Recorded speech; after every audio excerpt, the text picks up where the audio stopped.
ஆண்டவராகிய இயேசுவின் நாமத்தினால இந்த காலை வேளையில கூட உங்களை யாவரையும் வாழ்த்துகிறேன். கர்த்தர் உங்களை ஆசீர்வதிப்பாராக. இந்த நாளிலே கூட எபேசியர் 6ஆம் அதிகாரம் 3ஆம் வசனத்தை கூட வாசித்து தியானிக்கலாம். உன் தகப்பனையும் உன் தாயையும் கனம் பண்ணுவாயாக என்பதே வாக்குத்தத்தமுள்ள முதலாம் கற்பனையாய் இருக்கிறது. மிக அருமையான வேதவசனம்.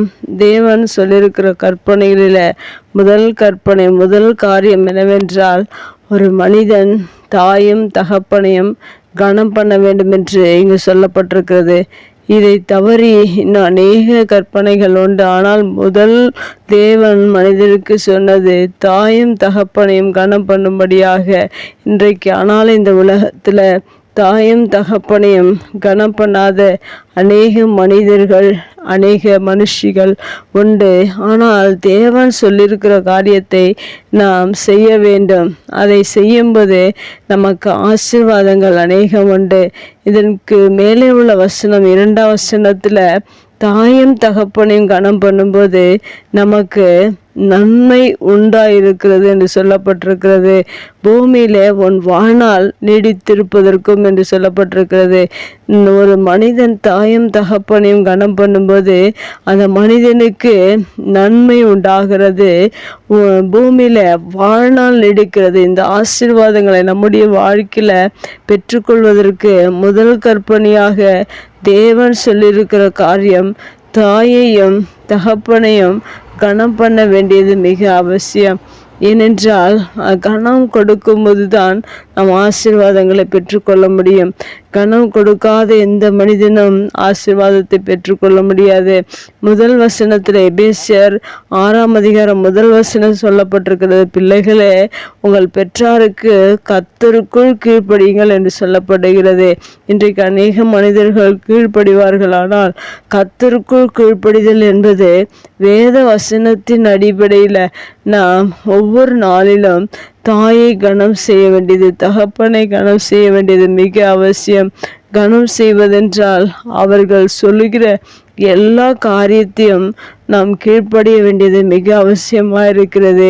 இப்படிப்பட்ட மனிதர்களை இந்த பூமியில பார்க்க முடியவில்லை. ஆனால் வேத வசனம் சொல்லுகிற பிரகாரம் கர்த்தருடைய பிள்ளைகள் கர்த்தருக்குள் தாயும் தகப்பனுக்கும் கீழ்ப்படிந்து அவர்களுடைய வாழ்க்கையில நன்மை உண்டாகுவதற்காகவும் பூமியில வாழ்நாள் நீடிப்பதற்காகவும் நம்முடைய தாயும் தகப்பனையும் நாம் கனம் செய்ய வேண்டியது முதல் கற்பனை.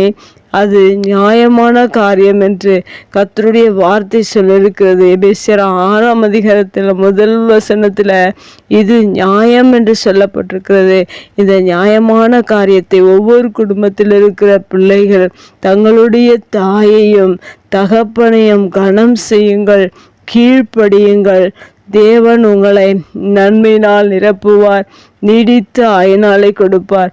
இப்படிப்பட்ட ஆசீர்வாதங்களை நாம் யாருடைய கரத்திலிருந்தும் பெற்றுக்கொள்ள முடியாது.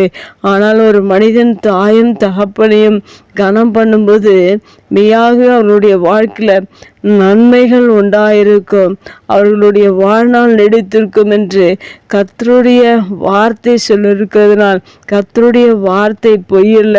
நம்முடைய வாழ்க்கையில் இந்த ஆசீர்வாதத்தை பெற்றுக்கொள்வதற்காக நம்மிடத்தில் இருக்கிற நமது தாயையும் தகப்பனையும் கனம் பண்ண வேண்டியது மிக அவசியம் என்பதை ஒருபோதும் ஒரு மனிதர்களும் மறந்து போகாதீர்கள்.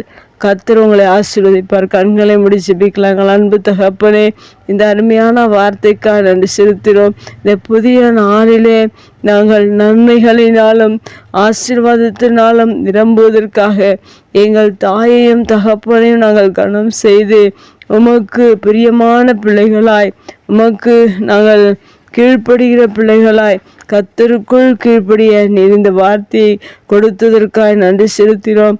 தொடர்ந்து எங்களை நடத்துங்க, ஆசீர்வதிங்க. இயேசுவின் நாமத்தில் ஜெபம் கேளும் நல்ல பிதாவே, ஆமேன்.